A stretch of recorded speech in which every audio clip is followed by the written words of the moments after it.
All right, guys, I'm sure you heard about the 16 billion credentials that were leaked from misconfigured databases out there on the internet. But let's talk about what happened and what you can do right now to protect yourself. So, really, the gist of it is a security researcher found about 30 misconfigured databases that were just open. They found that these databases contained about 16 billion credentials: your username, your password, the websites that they're associated with, and even session cookies. Nobody really knows who compiled these databases, who owns it. It could just be a stockpile for cyber criminals. It could be credentials that are being sold on the dark web, whatever. So let's talk about actionable steps. I know a lot of people are saying, oh, I got MFA, oh, I got complex passwords, it's fine. Those certainly help, but the big problem with these credentials that were leaked, they also contain session cookies. And essentially all you need to know about session cookies are, imagine you're at a venue, you pay, you get in, they slap a wristband on your wrist so you can come and go as you please.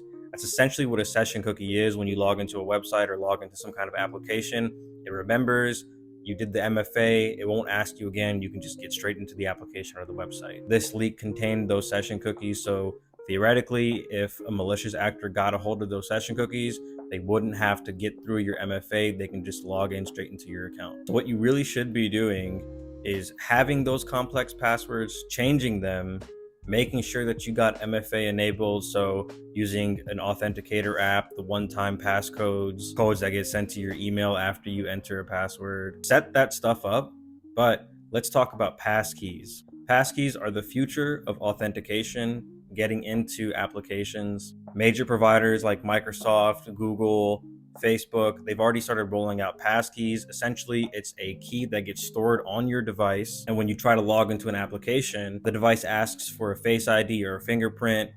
You successfully do that, and then it logs you into the application. The cool thing about the passkeys is the private key that's held on your device never actually leaves your device in this whole process of logging into an application. So go to your Gmail, your Facebook, your Microsoft account, your Apple IDs, look at the option to create a passkey and do that immediately. And although this last step is not available everywhere, what you're gonna wanna do is log into your accounts and look for an option that allows you to log out all devices that you've ever logged in on. This is essentially the way of clearing those session cookies. Thanks, guys. Follow me for more.